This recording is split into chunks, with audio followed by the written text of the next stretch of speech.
Alors, bonjour tout le monde. Bienvenue dans ce webinaire du vendredi après-midi.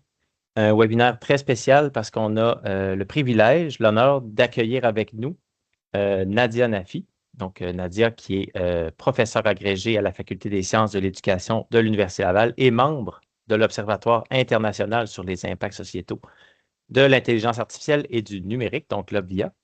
Nadia est avec nous aujourd'hui pour nous parler des hypertrucages et des conséquences sur les organisations publiques. Nadia et le fonds de recherche ont une petite histoire ensemble. Donc, on fait différentes choses par le passé, notamment le guide sur les désordres de l'information qui a été lancé cet automne. Donc, aujourd'hui, c'est vraiment une séance d'information. Donc, Nadia va présenter plusieurs contenus. Et puis, il y aura une période de questions à la toute fin pour pouvoir échanger, puis construire une discussion autour des hypertrucages. Donc, je te remercie, Nadia, et je te cède la parole. Merci beaucoup, Mathieu, Karine, pour l'invitation. Merci tout le monde pour être présent. Je partage mon écran et puis je lance ma présentation. Vous voyez mon écran, tout est beau? Oui. Parfait, super.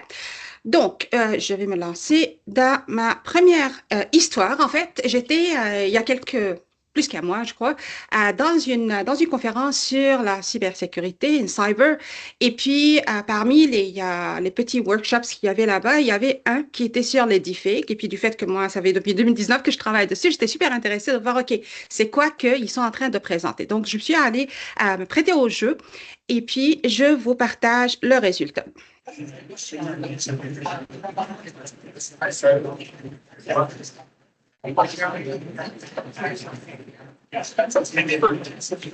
oui. Et ça reste.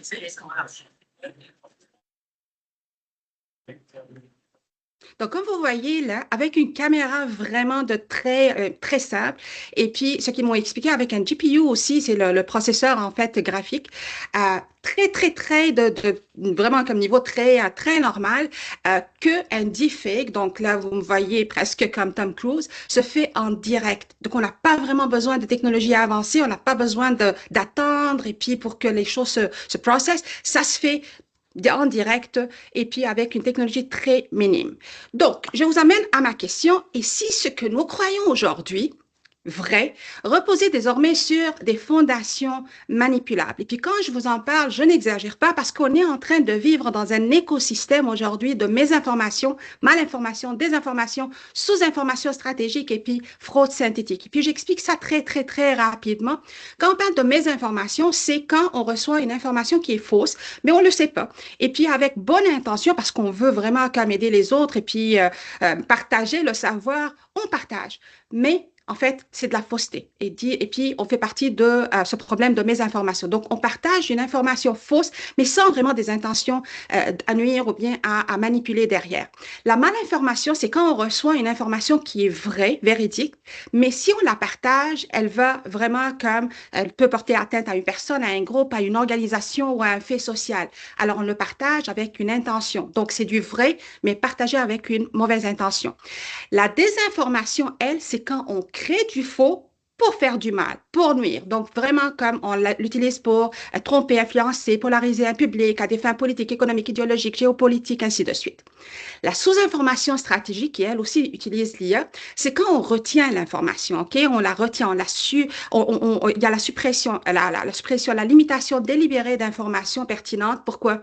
OK? Parce qu'on veut créer ce vide cognitif qui va être propice à la manipulation et au contrôle narratif. Et puis, je finis avec la fraude synthétique. C'est quand on utilise encore une fois l'IA pour créer, que ce soit voix, image, vidéo, texte produit par des modèles d'intelligence artificielle pour falsifier des preuves, orchestrer des fraudes, économique, sociale ou institutionnelle. Donc, tout cela, là, encore une fois, je n'exagère pas parce que le Forum économique mondial a placé la mésinformation et puis la désinformation comme le premier risque mondial pour les prochaines 2 années. Alors, vous savez, tous les risques qu'on en parle, la mésinformation, désinformation, elle est en numéro 1. Et puis, dans les prochaines 10 années, c'est le numéro 5. Donc, il n'y a pas vraiment comme comment dirais-je, un espoir très, très rapide de résoudre le problème. Ça reste un problème majeur dans les prochaines 10 années. Et puis, quand on parle de cette désinformation, aujourd'hui, elle va être augmentée puis alimentée par l'intelligence artificielle, que ce soit avec les algorithmes, mais aussi avec toute l'IA générative. Et puis là, on parle des deepfakes ou les hypertrucages, qui sont des fichiers audio, vidéo de personnes disant et faisant des choses qu'elles n'ont jamais dites au fait avant. Et puis ça utilise différentes technologies d'IA, incluant les réseaux antagonistes génératifs, les GANs, les auto-encodeurs variationnels, les modèles de diffusion, les transformers multimodaux. Je n'ai pas là énormément de temps pour passer en travers tout ça, mais ça me ferait plaisir après de les expliquer si on a le temps. Mais c'est important de savoir que la technologie avance à pas très, très, très rapide dans ceci. Alors, je, je présente une affirmation. Et puis, comment dirais-je, j'assume l'affirmation que je suis en train de partager avec vous aujourd'hui quand je dis le faux utilise et vise tout le monde, que nul, OK, n'est à l'abri d'être utilisé, nul n'est assez éduqué pour ne pas être trompé. Dans la suite des choses, je vais vous partager des exemples et puis ça va être des exemples concrets. Et puis, je vais vous demander dépendamment du contexte dans lequel vous travaillez, puis vraiment comme les différents projets auxquels vous faites face, essayez de voir, je vous invite à vraiment comme faire le lien un peu, puis voir comment ça pourrait s'appliquer ou bien se projeter dans ce que vous êtes en train de faire ou bien de vivre, et ainsi de suite. Ça va être un chaos, mais c'est un chaos délibéré parce qu'on est en train de vivre dans un chaos. Donc, je commence avec ma première, ou bien mon premier exemple, qui est cette dame-là. OK? Cette dame, cette personne aînée a perdu ses parents et puis elle a perdu durant la COVID, elle a perdu aussi son partenaire. Et puis, à un moment donné, elle a commencé à interagir en ligne avec des personnes, OK? Et puis, elle tombe en amour avec une jeune femme. Et puis, la relation se développe, ainsi de suite. Et puis, à un moment donné, cette jeune femme lui dit qu'elle a des problèmes, elle a besoin d'argent. Alors, cette personne commence à douter, puis elle lui dit, mais, OK, comment je vais savoir que vous êtes vraiment vrai? Alors, la jeune femme commence à lui envoyer des vidéos d'elle, de vraies vidéos d'elle, OK, en train de lui dire que, voilà, je suis vraie, et ainsi de suite. Alors, notre chère dame, elle le croit, puis elle envoie de l'argent jusqu'à 17 000 pounds à cette jeune avant de découvrir qu'en fait, c'est une deepfake, qu'il n'y a pas de jeune femme, on ne sait même pas qui est derrière cette arnaque. Juste pour vous dire, cette dame-là, c'est une experte en neurosciences. OK? Donc, c'est pas une madame, monsieur, tout le monde. C'est une experte, c'est une chercheuse. OK? C'est une lecturer, donc elle donne des cours. Elle était chargée de cours et puis elle est experte en neurosciences et pourtant, elle est tombée dans le piège. Je continue. On voit énormément aujourd'hui les arnaques qui visent les personnes aînées. Et puis là, dans un des exemples, on voit une habitante qui est arnaquée de 7 000 euros. Et puis, elle vit dans le froid, sans chauffage, mais elle continue à envoyer tout ce qu'elle a à la personne qui elle croit avec qui elle est en train d'interagir. On a des personnes aînées qui reçoivent des appels de leurs petits-fils, petites-filles pour leur dire on est en détresse, on a besoin d'argent, et puis les personnes courent pour retirer l'argent de la banque et puis envoyer. Pourquoi? Parce qu'aujourd'hui, un petit 3 secondes à 10 secondes de votre voix, ça suffit pour créer tout un appel, tout un discours en vous disant, vous dites n'importe quoi, et puis c'est possible. Et puis encore des personnes aînées qui croient qu'ils sont en train d'écrire à des acteurs. La désinformation, c'est pas juste la désinformation en général, on voit aussi comment dirais-je, les femmes qui sont le plus comme victimisées, puis vraiment comme des cibles dans la désinformation. Donc, on a la désinformation genrée, la fraude, le deep nude. Le deep nude, c'est quand on prend l'application, on a des applications que tout simplement, on prend la photo de la personne et puis on la dénude. Et puis, on a vu ça énormément dans les classes, dans les écoles, où des jeunes ont pris les photos de leurs camarades et puis là, elles deviennent nues et puis après, ils partagent les photos, ainsi de suite. Et puis, on a la sextorsion aussi par IA. Et puis, dans les exemples, vous voyez, par exemple, là, le premier, où une personne a cru qu'elle était en train de sauver Brad Pitt. Et puis, elle a envoyé de l'argent jusqu'à 800 000 dollars. On a vu d'autres aussi qui a cru qu'elle était aussi avec d'autres acteurs. Mais on voit que le deepfake, ça se fait pour les politiciennes, les actrices, comme toutes sortes de les femmes dans toute carrière, tout contexte, elle est cible de deepfake. Mais c'est pas juste les femmes. On voit comment le deepfake est utilisé pour faire la promotion de produits. Alors, on a des chefs d'antenne qui ont été victimes d'hypertrucage à plusieurs reprises. On a des acteurs comme, par exemple, Tom Hanks, qui a été deepfaké pour faire la promotion de produits dentaires. Et puis, il sort et puis il dit, mais écoutez, c'est pas moi, c'est un deepfake. Mais là, je suis inquiet parce que même après ma mort, je ne sais pas si mon image va continuer à exister puis à être utilisée pour faire la promotion de produits. On a les premiers ministres qui sont deepfakés aussi pour faire la promotion de produits, les personnes aînées pour faire la promotion des produits pour des personnes aînées, ainsi de suite. On continue dans aussi quelque chose qui est hyper grave, c'est que même des CEO dans des entreprises, dans des organisations qui sont deepfakées. Donc, les employés reçoivent des messages audio de ces directeurs, de ces dirigeants, de ces supérieurs en leur demandant de faire X, Y et Z. Et puis, c'est la voix des personnes. Juste imaginez-vous, vous avez sur votre téléphone le répondeur automatique, donc vous enregistrez votre voix. Donc, n'importe qui va avoir accès à l'appel et puis elle reçoit votre audio, n'est-ce pas? Elle peut prendre cette voix-là et puis la transformer en un deepfake, puis après l'utiliser dans n'importe quel contexte. Donc, imaginez combien c'est simple et puis c'est facile et puis c'est accessible à tout le monde. Là où c'était comme une gifle, si vous voulez, pour plein de contextes, c'était l'histoire de la personne, l'employé, qui était dans une rencontre avec ses supérieurs, dans une rencontre Zoom, OK? Donc, vraiment comme nous, on est sur Teams, mais elle était dans Zoom, donc pareil comme si là, présentement. Et puis, elle voyait ses supérieurs, ils bougeaient, ils parlaient, elle les connaît très, très bien. Et puis, ces personnes-là lui demandent de faire un transfert de 25 millions de dollars. OK? Elle a douté au début, mais écoutez, elle les voit, elle les entend, et puis il faut se rappeler qu'il y a le billet d'autorité, donc elle transfère les 25 millions de dollars. Donc, il y a eu 25 millions de dollars qui ont disparu parce qu'en fait, les personnes face à elle, c'était tout simplement des deepfakes. Comme je vous ai montré au début, on peut deepfaker live, en direct. C'était un deepfake live. Et puis, on n'a jamais su qui était derrière l'arnaque. L'argent n'a jamais été récupéré, mais c'était une gifle bien, bien, bien importante pour tout le monde et puis comme un réveil pour tout le monde de savoir ceci. Et puis quand on parle des deepfakes, on croit que, OK, il y a une grosse machine derrière, mais on découvre que parfois on n'a même pas besoin d'une grosse machine parce que le site Mr. Deepfake, qui publiait sans consentement 70 000 vidéos de deepfake pornographiques, OK, a été tout simplement administré par un pharmacien canadien discret dans son petit espace.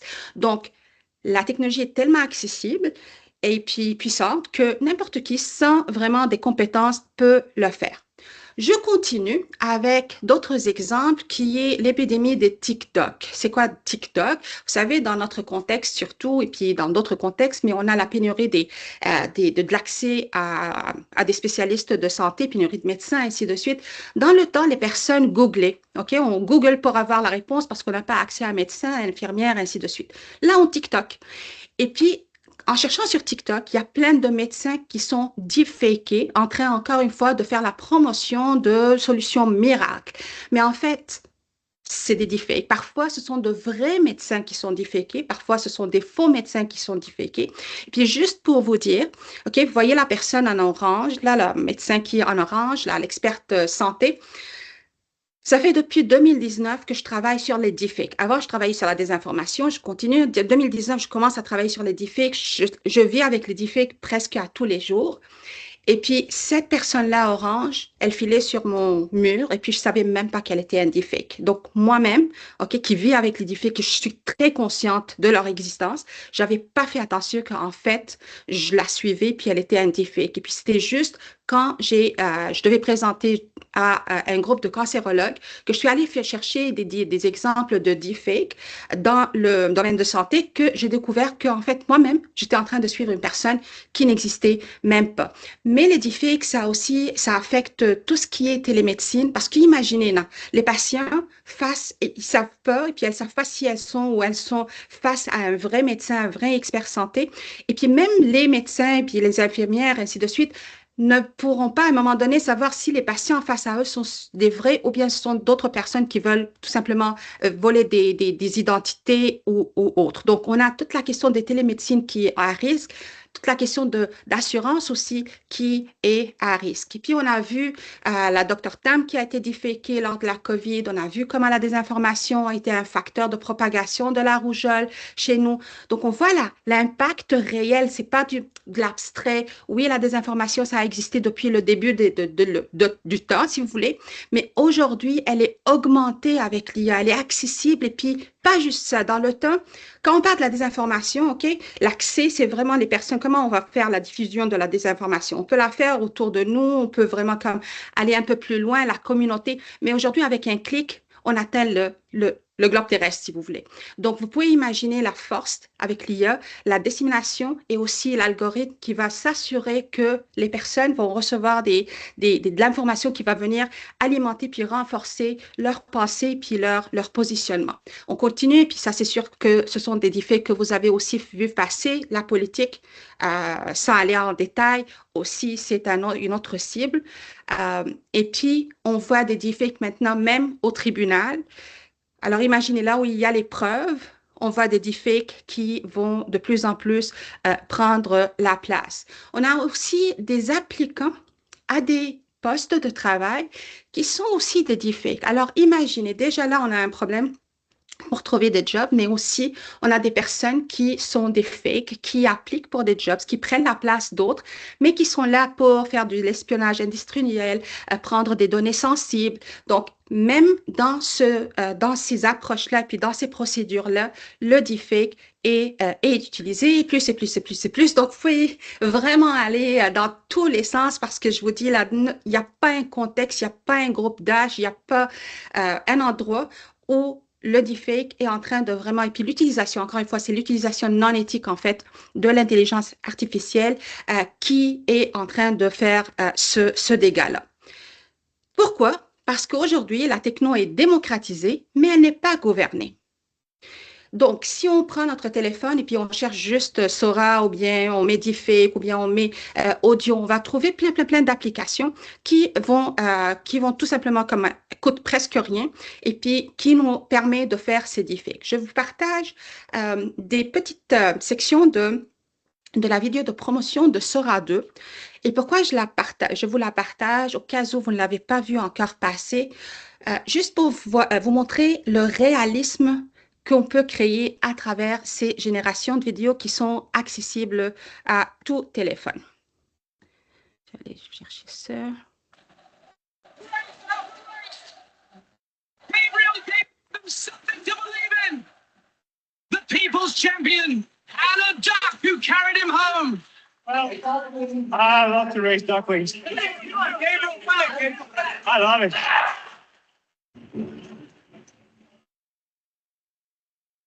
Ever since he was a kid, he wanted to be a duckling racer. His first word was quack. His second word was champion. He wasn't fast at homework.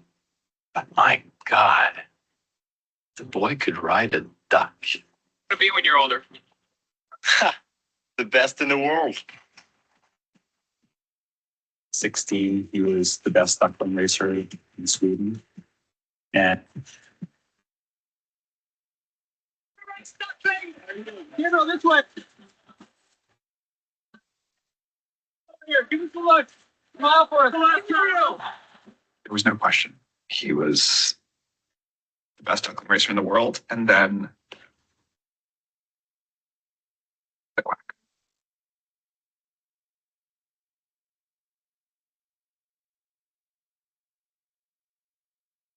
They said I would never race again. You know what I told them? Quack, quack. Donc, vous pouvez imaginer là encore le réalisme avec Sora 2 et puis juste imaginer tous les documentaires qu'on suit, que ce soit sur YouTube ou autre, OK? N'importe quel documentaire, n'importe quel fait historique, n'importe quel... Là, OK, on pourrait tout inventer et puis tout croire avec le réalisme de Sora. Donc, je me suis prêtée au jeu Et puis, quand j'ai commencé à travailler sur les deepfakes et puis je présentais, j'utilisais une vidéo qui a été produite par la chaîne 4 en Angleterre avec le consentement de la reine d'Angleterre. Et puis elle, c'est à chaque Noël, il y avait le discours de la reine en fait. Alors ce qu'ils ont fait, c'est qu'ils savaient que le deepfake et puis toute la question de la désinformation alimentée par l'IA, c'est un danger. Il fallait absolument sensibiliser le grand public. Alors elle a accepté d'être deepfakée pour sensibiliser le grand public. Et puis ce qu'elle a fait, c'est vraiment comme ils ont lancé le discours 1 heure avant le vrai discours de la reine pour que le plus grand nombre de personnes le voient. Alors moi, là, c'est ce que je vais vous montrer. Je vais vous montrer quelques petits exemples, de petites parties de cette vidéo-là de 2019 pour vous montrer qu'est-ce que ça a été fait. Affecting my moves for TikTok. In fact, there's something I'm rather excited to share with you all. I'm under strict orders from Philip not to, but as he's nodded off in front of Home Alone 2, would you mind awfully? You'll have to move that camera back. Everyone ready?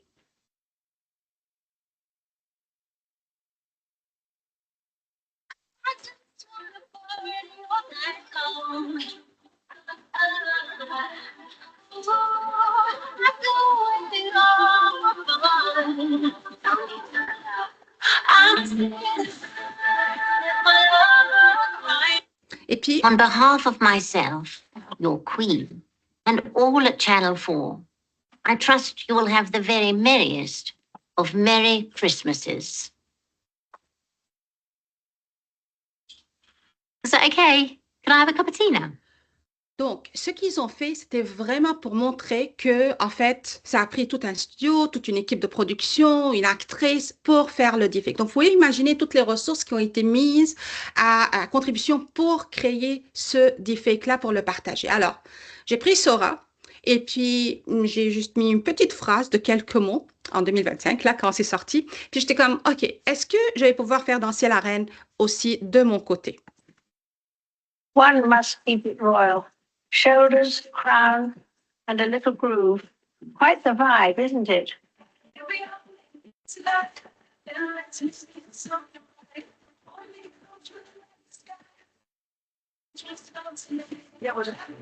Donc, c'est pas parfait, mais je cherchais pas la perfection, mais je cherchais pour voir l'efficacité, puis la production, et puis vraiment la rapidité, puis la ressemblance. Et puis, vous voyez là, 2019, ça prenait tout un studio, du temps, ainsi de suite, une actrice. Là, littéralement, ça m'a pris, je crois, 1 minute et demie pour que ça soit généré, et puis une phrase. Donc, 0 compétence en programmation, 0 rien. Et puis là, on regarde, on voit le logo de Sora, mais c'est quelque chose qu'on pourrait discuter aussi après, mais c'est quelque chose qui est facile à enlever. Donc, si on veut vraiment tromper, on a juste besoin d'utiliser Sora 2, on met ce qu'on a besoin de mettre, et puis on crée notre caméo, et puis après, on enlève le logo, et puis le jeu est fait. Après, donc, la technologie, puis là, je vous montre quelques filtres. La technologie aujourd'hui est largement démocratisée, normalisée, banalisée, acceptée socialement. Et puis, c'est ça ce qui la rend si dangereuse. On est tellement habitué à avoir des vidéos modifiées pour nous amuser. Et puis, quand je parle de nous, c'est vraiment, encore une fois, toute personne à tout âge, différents contextes, que notre vigilance critique devient plus faible lorsque nous sommes confrontés à une version malveillante, peu importe le contexte. Et puis très rapidement, il y a aussi, je ne sais pas si vous êtes tombé sur les différents personnages de Grok. Donc à Grok, on a Valentine, Annie, Rudy et puis Bad Rudy, qui c'est pas des deepfakes de personnes, mais c'est avec l'IA générative des personnages ou des personnages qui interagissent à n'importe qui aussi, c'est accessible sans aucun problème. Et puis ils ont chacun leur caractère. Et puis Bad Rudy, c'est une personne qui est agressive. Annie, c'est une personne qui est séductive. Alors imaginez toutes les interactions que notre grande société a quand ils interagissent avec ces IA génératives. Hani Farid est un chercheur de UC Berkeley et puis ça fait encore une fois longtemps qu'il travaille sur les deepfakes et puis sur la détection des deepfakes. Il a tout son laboratoire et puis son équipe qui travaille dessus. Et puis il dit que dans une de ses entrevues, il dit les évolutions de l'IA se mesuraient généralement sur des cycles de 12 à 18 mois. Aujourd'hui, on ne parle plus en mois ou en années, mais en semaines, parfois même en jours. Et puis, c'est ça ce qui est en train de rendre aussi plus la question de deepfake plus un enjeu plus dangereux et puis très difficile à capter ou bien l'arrêter dans le temps ou bien le détecter. Alors, imaginez cette technologie qui est en évolution hyper rapide et puis elle devient de jour après jour la plus réaliste possible. Ajouter à tous nos biais cognitifs humains. OK? Alors, nous, on connaît les biais cognitifs. Et puis, si on utilise l'IA générative avec ça, on va, de mon côté, en formation et puis en éducation, je vais penser à des projets extraordinaires avec mes concepteurs pédagogiques. Mais vous pouvez juste imaginer les criminels, les politiciens malveillants, les personnes qui dans la cybercriminalité, les personnes qui veulent faire des fraudes, ainsi de suite, qui vont mobiliser la même technologie, les mêmes biais cognitifs, mais qui vont vraiment pouvoir arriver à leur but en combinant ceci. Encore plus dangereux, je continue dans le dangereux, parce que je crois il y a différentes, comment dirais-je, façades à ceci. Je ne sais pas si vous avez vu passer les vidéos ou la vidéo de Jessica Ratcliffe. Jessica Ratcliffe, c'est une entraîneur d'orques qui a été tuée par l'orque devant toute son audience. Et puis, ça a été filmé, on a vu l'horreur qui s'est passée, et puis la vidéo était virale d'une façon pas normale. Et puis, les gens ont réagi très fortement. Donc, il y a certains qui ont réagi pour défendre les droits des orques et dire qu'ils ne doivent pas être en captivité. Il y a d'autres qui ont réagi très fort pour les droits et puis comment dirais-je, la réalité de travail des personnes, des entraîneurs, et puis qu'il faut vraiment réfléchir à tout ça. Et puis, il y avait quelques-uns qui ont dit, mais ça a l'air un peu de l'IA. Et puis, les personnes qui ont dit que c'est peut-être l'ère de l'IA, ils ont été attaqués par d'autres personnes en ligne qui disaient, mais c'est la vérité, et puis vous voulez qu'on cache la vérité, il faut que la vérité sorte, ainsi de suite. Mais en réalité, c'était un deepfake. Puis, je suis allée fouiller pour voir c'est quoi la source. En fait, ça vient d'une chaîne YouTube qui s'appelle Animal Quest, où il y a plein de, je ne sais pas pourquoi, c'est quoi la raison de faire ceci, mais bon. Donc, il y a plein de vidéos d'attaques d'animaux, à leur entraîneur, à des humains. Et puis, il y avait juste une vidéo, OK, de Jessica Ratcliffe. Et puis, dans cette vidéo-là, dans le descriptif, ça dit clairement que la personne, c'est une personne fictive, en fait, et puis que le contenu, c'est du contenu synthétique. Oui, l'histoire a été inspirée par une histoire qui s'est passée en réalité en 2010, mais cette histoire-là n'est pas vraie, et puis le contenu est synthétique. Mais ça n'a pas...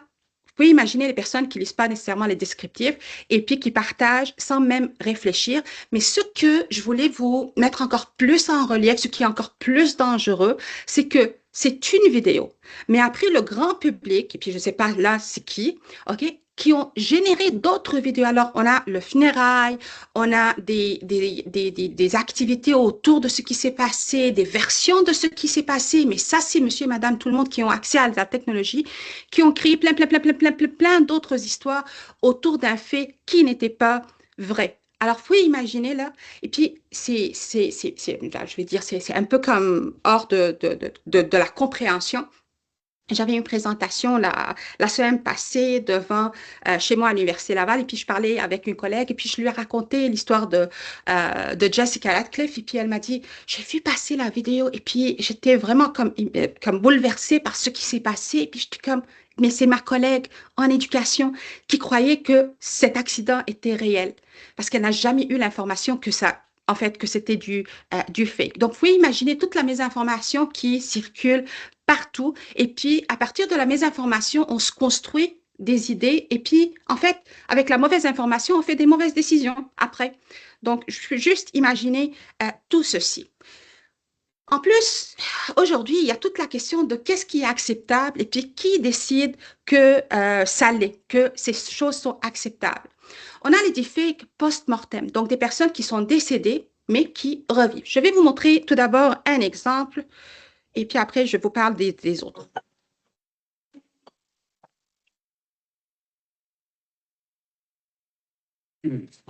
I am Salvador Felipe Jacinto Dalí y Domenech, and I am back. Donc, ce premier exemple, en fait, c'est un exemple que j'adore parce que c'est l'exposition de Dali, puis moi, je viens des arts, et puis Dali, c'est un artiste que j'apprécie énormément. J'apprécie énormément son travail. Alors, son équipe, dans son exposition, ce qu'ils ont fait, ils sont partis chercher toutes les vidéos de Dali, puis ils ont créé des deepfakes de Dali pour que Dali explique lui-même ses œuvres d'art, qu'il accueille ses visiteurs. Et puis, la réaction des visiteurs était très positive parce qu'ils savaient que Dali est décédé et puis tout. Mais le rapport avec l'œuvre d'art et les œuvres d'art était très différent. Et puis en sortant, Dali prenait un selfie avec les visiteurs. Donc, on savait que c'était du faux. C'est comme quand on entre au cinéma et puis on sait que les avatars, c'est pas du vrai, mais on vit l'expérience et puis on sort en sachant que c'était du faux, mais on a vécu une super belle expérience. C'est pareil avec l'exposition de Dali, avec le consentement de sa famille, ainsi de suite, de son équipe, ainsi de suite. Par contre, on voit aussi maintenant des exemples où il y a eu un témoignage dans une cour d'une personne qui a été décédée, qui a été tuée, ok, par accident, ok, par un accident de voiture. Et puis la sœur a donné son consentement pour que son frère, qui a été tué, vient donner vraiment plaidoyer pour la personne qui l'a tué, puis la défend, et puis dit si on était dans une vraie vie, on aurait été amis, ainsi de suite. Donc, est-ce que ça, c'est acceptable? Est-ce que c'est pas acceptable? Ou est-ce qu'on arrête avec l'éthique, ainsi de suite? Est-ce qu'on va commencer à avoir des victimes qui vont venir dans des cours et puis dire des choses, mais peut-être ces personnes-là ne veulent pas dire ceci, ainsi de suite. Donc, vous pouvez juste imaginer où est-ce qu'on arrête avec ces deepfakes-là. Avec Sora 2, on a vu énormément aussi d'acteurs décédés comme Robin Williams et puis George Carlin qui sont ressortis, mais là, la famille était vraiment contre, que c'est pas acceptable, et puis ils ont fait toute une histoire à propos de ceci. Mais aussi, on a le mari de Susan Somers, qui ne peut plus vivre sans son épouse après son décès de 2 ans, et puis il veut la refaire vivre avec les deepfakes. Donc, là, c'est comme, on voit les différents cas, et puis on n'arrive plus à voir, OK, mais qu'est-ce qui est vraiment, éthiquement parlant, acceptable? Dans Sora 2, on peut, comme je vous avais vu, moi, j'ai créé la reine, elle était déjà présente, et puis je l'ai créée. Mais en fait, moi, là, et puis n'importe qui sur Sora 2, on peut créer notre propre avatar qu'ils appellent un caméo. Donc, on crée notre propre caméo et puis on peut après créer des deepfakes de nous-mêmes en train de faire n'importe quoi. Alors moi, je peux tout simplement me créer en train de, je sais pas moi, être avec la reine d'Angleterre. Et puis ça va paraître très, très, très vrai. Mais ce qu'on peut aussi faire, c'est de rendre notre caméo public et puis que toute personne, ok, existante sur Sora 2 peut l'utiliser puis nous faire dire des choses vraiment comme on n'a jamais dit tout fait.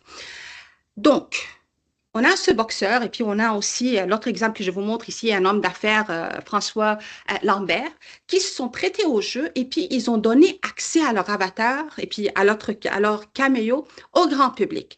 Et vous pouvez pas imaginer, puis là je vous parle pas des personnes malveillantes, ainsi de suite, mais vraiment des monsieur et madame tout le monde qui ont commencé à s'amuser avec ces avatars, mais qui ont dépassé toutes les limites acceptables que le boxeur et puis l'homme d'affaires étaient comme, OK, là maintenant, on dépasse les limites, on doit absolument arrêter ça. Il y a une chose qui n'est pas normale dans les pensées des gens. Comment ils poussent vraiment ces limites qui, éthiquement parlant, ça fait pas du sens. Mais aussi, on a d'autres utilisations, comme par exemple le AI Homeless Man Prank. Alors, je vous raconte cette histoire. Des jeunes, leurs parents étaient en voyage, OK, en vacances. Alors, ils décident de faire une farce, de pranker leurs parents. Et puis, ils ont pris des photos avec les deepfakes, comme quoi il y avait des personnes sans abri dans leur salon, dans leur chambre à coucher. Et puis, ils ont envoyé ça à leurs parents. Donc, vous pouvez imaginer juste les parents qui reçoivent ces photos en vacances, et puis qui paniquent raide, et puis qui appellent à la police, et puis la police qui court pour voir qu'est-ce qui est en train de se passer, et puis pour finir par savoir que c'est tout simplement un prank. Le problème encore plus, c'est que ce qui s'est passé, c'est devenu un trend sur TikTok. Donc, c'était pas un cas isolé, mais de plus en plus, il y avait plein de cas qui ont suivi cet exemple-là. Donc, à tout niveau, vous voyez comment, OK, la question psychologique des parents, la question de la mobilisation de ressources qui n'a pas été pensée, donc des policiers qui couraient pour rien, même utiliser des personnes vulnérables comme les personnes sans abri pour faire des farces avec eux autres, ainsi de suite. Donc, vous voyez à différents niveaux comment ces deepfakes-là ont été utilisés, mais sans réflexion. Et puis, qu'est-ce qui manque dans notre éducation, en fait, quand on parle de morale, quand on parle d'éthique, quand on parle de valeurs, qui manque, quand on parle de la littératie d'IA, il y a des éléments qui manquent chez nos jeunes. J'ai fait une présentation devant les policiers à Nicolette et puis aussi pour leur donner un exemple concret. Je suis comme, OK, là, puis moi, je suis subventionnée par l'OVIA pour travailler avec les personnes aînées concernant les deepfakes. Donc, j'étais comme, OK, là, je vais leur montrer quelques exemples. Donc, je vous montre ça très, très, très rapidement. C'est pourquoi nous promettons qu'un policier sera dédié à chaque aîné, un compagnon fidèle qui restera à vos côtés. C'est-moi bien, la gang. Chaque aîné de notre ville mérite de marcher en toute sécurité. On va mettre un policier par personne âgée, un vrai monde qui va les accompagner dans leur promenade. Le gouvernement du Canada nous assure... Parmi nos aînés, il n'y en a pas un seul qui devrait se sentir seul.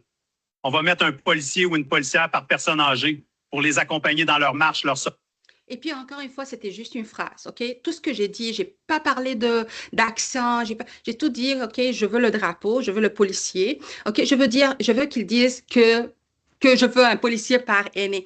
Et puis, j'ai pu avoir, là maintenant, j'ai fait 3 versions, mais j'aurais pu faire autant de versions et puis la rendre la plus réaliste possible, ainsi de suite. Donc, vous pouvez imaginer, là, quelque chose qui sort comme ça sur les réseaux et sans savoir que des deepfakes existent, les personnes vont les croire. Je continue très rapidement. Aujourd'hui, on a des animatrices IA, on a des actrices IA, on a une ministre IA avec 83 enfants IA, on a des influenceuses IA, même des applications pour nous faire des influenceuses. Et puis, comme vous voyez, là, 2,3 millions de followers pour l'influenceuse et puis toute l'interaction de nos personnes, sérieusement, comme le monde entier, OK, qui interagit. Alors, qui est derrière ces influenceuses? Quelle sorte de discours? Quelles sont les choses qu'on manipule, qu'on dit, ainsi de suite? On ne sait pas. Mais le faux ne s'arrête plus aux images et aux voix. Il s'infiltre maintenant même au cœur du savoir lui-même. Et puis, là, ce n'est pas nécessairement des deepfakes, mais on parle de l'IA générative encore. Et puis, je voulais vraiment comme vous montrer quelques-uns de ces exemples parce que je crois que c'est pertinent pour vous. Là, à Stanford, il y a une recherche avec les Better Up Labs et puis il y a ce concept de work slope qui est sorti. Vous savez, nous, là, on commence à travailler avec ChatGPT et puis autres, et puis on voit que parfois c'est super beau, mais en fait, à l'intérieur, c'est du vide, ça fait pas de sens, mais ça a l'air super beau. C'est exactement ça, le work slope. Et puis, ça a été documenté dans les milieux de travail où plein d'employés utilisaient l'IA générative et puis faisaient des rapports, ainsi de suite, et puis renvoyaient ça. Mais en fait, le contenu, zéro qualité. Mais comment ça a été structuré, comment c'est écrit, c'est hyper beau, ça passe. Mais en réalité, si c'est pas vérifié, on ne sait pas que le contenu n'est pas bon.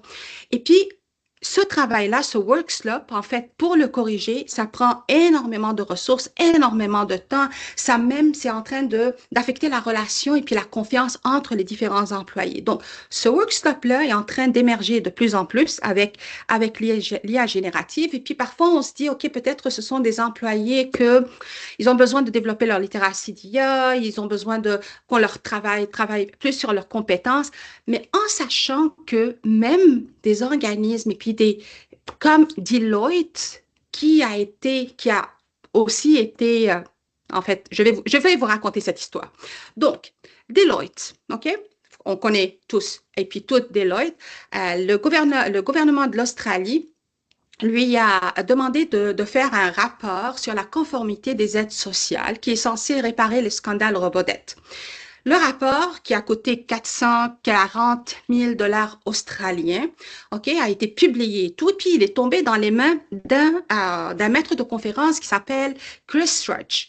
Et puis, monsieur Rudge, il était en train de lire et puis il tombe sur des citations de ses collègues et puis du fait que lui, il connaît très bien le travail de ses collègues, il voit que en fait, ce sont des fausses citations. Alors qu'il commence à lire le tout et puis on découvre qu'il y a des citations inventées, des sources fantômes, des fausses décisions de justice et fausses notes de bas de page inclus dans un rapport de Deloitte. Et puis quand le gouvernement a su, le gouvernement c'était comme, OK, mais ce n'est pas aux fonctionnaires de vérifier la source d'un rapport qui a été commandé. Et puis c'est vrai, on paye l'argent, on demande à des experts de faire les ressources, de s'assurer que c'est vraiment comme du vrai. Et puis là, rigoureux, et puis là, on sort avec du work slop. Donc, le rapport a été révisé, il y a eu l'adoption de nouvelles règles exigeant la formation à l'usage responsable de l'IA, la déclaration préalable de tout recours à l'IA dans les contrats publics. Mais vous pouvez imaginer l'impact de ceci. Moi, là, je travaille énormément avec la littérature grise parce que je travaille sur des éléments qui sont très rapides. Alors, je pars vers la littérature grise, puis je me dis, OK, il y a un rapport de Deloitte. Est-ce que tous leurs autres rapports aussi, il y a des erreurs à l'intérieur?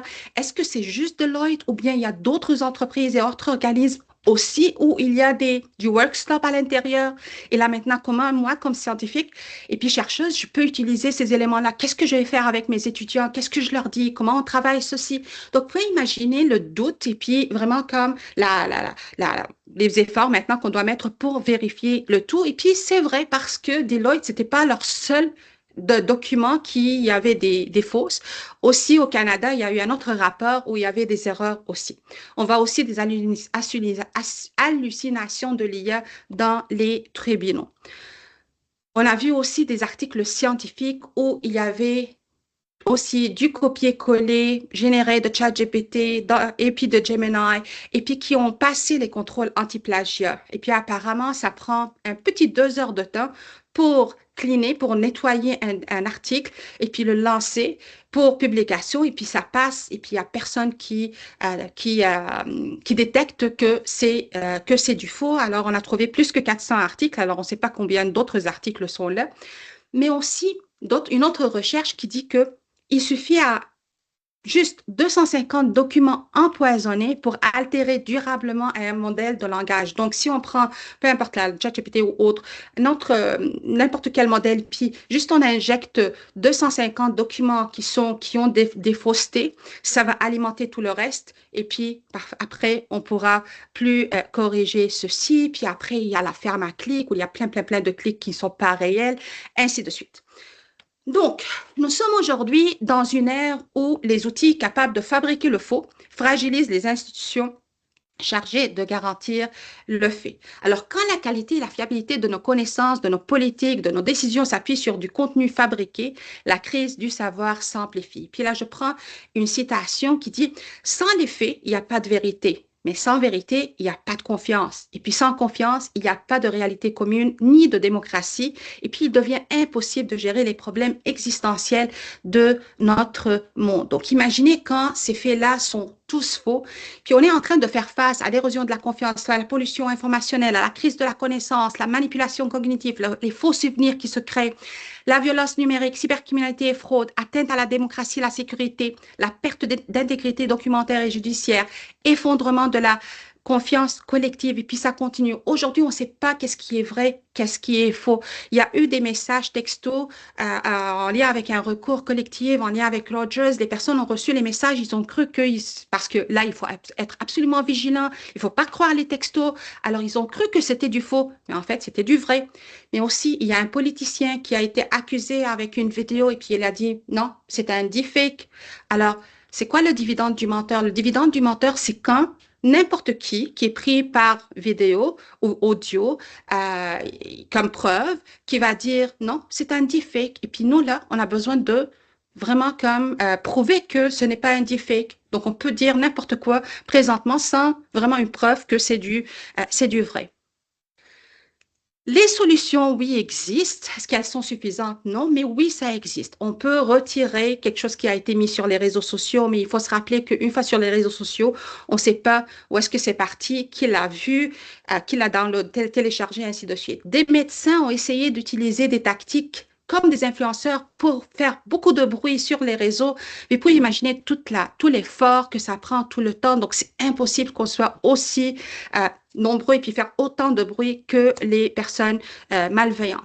Il y a ce qui s'appelle le C2PA qui ajoute comme un label aux produits qui ont été générés par l'IA. Et puis ça, c'est une solution extraordinaire parce que là, on peut savoir à chaque fois qu'il y a un contenu qui a été généré par l'intelligence artificielle, on voit cette étiquette-là et puis on sait la provenance de ça.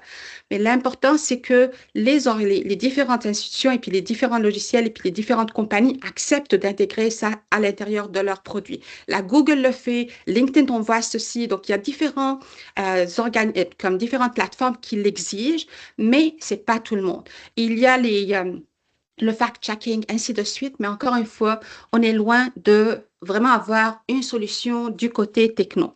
Et puis, c'est le jeu du chat et de la souris, parce que pour l'instant, la quantité de ressources investies dans le développement de nouvelles formes de contenu génératif, elle est nettement supérieure à la quantité investie dans le développement de techniques de détection fiables. La loi C27, C63, qui pouvait un peu servir, ils étaient morts au feuilleton. Au Canada, on n'a pas d'infraction qui est cybercriminalité. On essaye d'utiliser d'autres termes pour aller chercher le phishing, le rançon logiciel, le piratage, ainsi de suite, mais on n'a pas cybercriminalité. Et puis, les enquêtes sont hyper complexes parce qu'on ne sait pas la juridiction. Les mandats sont limités des policiers. On a besoin d'expertise spécialisée qui est requise, donc c'est difficile. L'autre chose que j'aimerais vraiment mettre en relief très rapidement, c'est la question du faux sens de sécurité. Et puis ça, on le voit énormément, que ce soit dans les écoles ou autres, quand on vient vers les personnes et puis on leur dit, OK, là, on va leur apprendre à détecter le faux. En fait, aujourd'hui, je peux vous donner une liste pour vous dire, OK, attention à X, Y et Z, mais demain, cette liste n'existera plus parce que la technologie va dépasser ceci. Et puis ça, c'est un danger énorme. Pourquoi? Parce que les personnes qui vont sortir avec la liste vont croire que maintenant, ils sont immunisés, qu'elles vont pouvoir détecter. Mais en fait, c'est pas vrai. Et c'est un faux sens de sécurité. Et puis ça, il faut absolument l'éviter. Quand on veut parler de la médiation scientifique, on ne peut plus se limiter à transmettre du savoir. On doit accompagner, contextualiser, revalider, exposer les mécanismes de fabrication du savoir. Dans un environnement où le faux peut être techniquement impeccable, la médiation doit aussi devenir une pratique de transparence, de traçabilité, d'explicitation. On sait que la confiance dans les conditions de production du vrai s'effrite, alors médiatiser le savoir dans ce contexte exige de reconstruire cette confiance, pas seulement de diffuser du contenu scientifique. Puis on a absolument besoin de campagnes de sensibilisation, mais pas juste de sensibilisation. On a vraiment, puis j'insiste sur ceci parce que je travaille dessus, et puis vous ne pouvez pas imaginer combien c'est important de responsabiliser. Il ne suffit pas de dire aux personnes, oui, ça existe, et puis on continue. Il faut responsabiliser les personnes parce qu'aujourd'hui, chaque professionnel doit devenir détecteur, éducateur, médiateur et protecteur, un acteur, une actrice clé contre l'usage non éthique et malveillant des hypertrucages dans notre écosystème numérique. Et puis, je finis avec un article que j'ai publié dans l'UNESCO qui discute très rapidement de la crise du savoir et puis les deepfakes. Et puis, j'approche des propositions, mais encore une fois, c'est vraiment de la réflexion autour du niveau individuel, organisationnel, mais aussi le systémique, intersectoriel qu'on a besoin de mobiliser pour faire ensemble face à ce qui est en train de se passer en attendant que les lois sortent, les régulations sortent, la technologie puisse arrêter ou bien ralentir ou bien détecter ces deepfakes. Nous, l'humain, on a absolument besoin de bouger. Merci énormément pour votre écoute. J'espère que j'ai été un peu dans les temps. Franchement, Nadia, merci. C'était très riche. Je pense qu'on a appris énormément de choses grâce à toi.